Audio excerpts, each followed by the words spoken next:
श्री मोदी जी, रक्षाबंधन के दिन पे बलूचिस्तान की एक बहन आपको भाई मानकर आपसे कुछ कहना चाहती है। मेरा नाम करीमा बलूच है।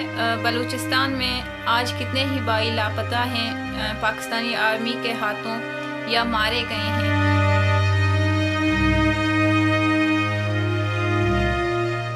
नमस्कार, मैं हूं आपके साथ नम्रता। पाकिस्तान से अलग देश की मांग करने वाले बलूचिस्तान के लोग आज भी संघर्ष कर रहे हैं और जो लोग पाकिस्तान से अलग होने की मांग करते हैं उसे या तो सेना गायब कर देती है या उसकी हत्या हो जाती है। और इन दोनों से बच गए तो आपको सिविल पुलिस गलत धाराओं में इन्वॉल्व करके जीवन भर जेल में बंद कर देती है। लेकिन इसको लेकर बलूचिस्तान के लोग पूरी दुनिया में प्रदर्शन करते हैं, अपनी बात रखते हैं और लोगों का ध्यान अपनी तरफ खींचते हैं। और इसी को लेकर कई बलूची नेता शहीद भी हो जाते हैं। इसी कड़ी में बलूचिस्तान में मानवाधिकारों के हनन को लेकर खुलकर बोलने वाली और बलूच स्टूडेंट ऑर्गेनाइजेशन की अध्यक्ष करीमा बलूच की मौत हो गई है। और खबरों की माने तो शव संदिग्ध परिस्थितियों में उनके घर के बाहर मिला। करीमा बलूच काफी दिनों से कनाडा से अपना अभियान चलाती थी और वहीं से पाकिस्तान के जुल्म की कहानी बयां करती थी।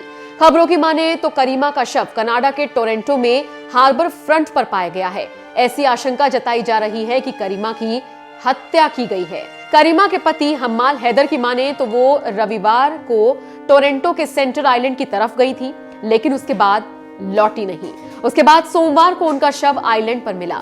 हम्माल ने कहा कि उन्हें नहीं लगता कि ये आत्महत्या का मामला है। उनकी पत्नी एक मजबूत महिला थी और वो घर से अच्छे मूड में निकली थी। गार्जियन की खबर के मुताबिक करीमा के पति ने पुलिस को बताया कि उनकी पत्नी को काफी धमकियां भी मिल रही थी। वो पाकिस्तान छोड़कर इसीलिए भागी क्योंकि उनके घर पर कई बार छापेमारी की गई थी, उनके रिश्तेदार की हत्या कर दी गई थी और उन्हें लगातार राजनीतिक गतिविधियों से दूर रहने की धमकियां मिली। लेकिन उन्होंने ऐसा ना करके साल 2016 में कनाडा में शरण ले ली थी। करीमा के पति ने पुलिस को एक और अहम जानकारी देते हुए कहा कि 1 महीने पहले बलूचिस्तान में पाकिस्तानी सेना के ऑपरेशन को लेकर सवाल उठाने के बाद सोशल मीडिया पर उनको कई धमकियों वाले मैसेजेस भी मिले थे, जिसमें कहा गया था कि उनके भाइयों और पत्नी को निशाना बनाया जा सकता है। लेकिन उस वक्त उन्होंने इन धमकियों को गंभीरता से नहीं लिया।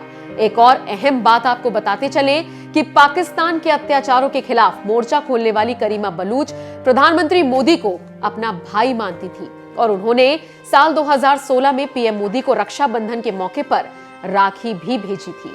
हाय श्री मोदी जी, रक्षाबंधन के दिन पे बलूचिस्तान की एक बहन आपको भाई मानकर आपसे कुछ कहना चाहती है। मेरा नाम करीमा बलूच है और मैं बलूच स्टूडेंट ऑर्गेनाइजेशन की चेयरपर्सन हूँ।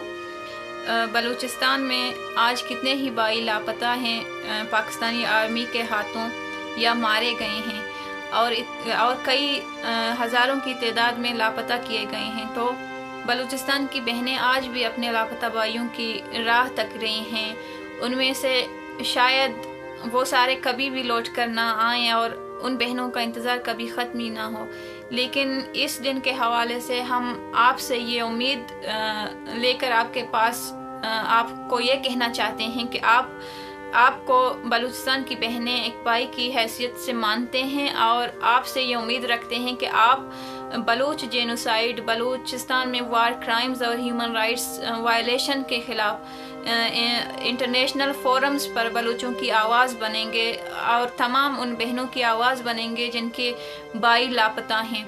हम अपनी जंग खुद लड़ेंगे। हमें आपसे सिर्फ आप हमारी आवाज़ बन जाएं, उस जंग की आवाज़ बन जाएं और दुनिया के किसी भी कोने में उस आवाज़ को पहुंचाएं। हमें आपसे इतना चाहिए। और मैंने कुछ गुजराती में लिखा है, मैं वो भी आपसे कहना चाहती हूँ कि आपके अपने ज़ुबान में मैं रक्षाबंधन के दिन आपसे कुछ कहूँगी। जे तमे हमारा बलूचिस्तान नवास्ते खरूचे एनो गनो गनो अभिमान मिन्नतवार। करीमा ने बलूचिस्तान में पाकिस्तानी सेना द्वारा अगवा किए जा रहे नागरिकों को लेकर पीएम मोदी से मदद मांगी थी और अंतर्राष्ट्रीय मंचों पर यह मुद्दा उठाने के लिए कहा था। तो आप समझ सकते हैं कि करीमा के साथ क्या हुआ होगा। अब देखना होगा कि आगे क्या होता है और मौत की गुत्थी सुलझती है या नहीं, ये आने वाले वक्त में ही पता चलेगा।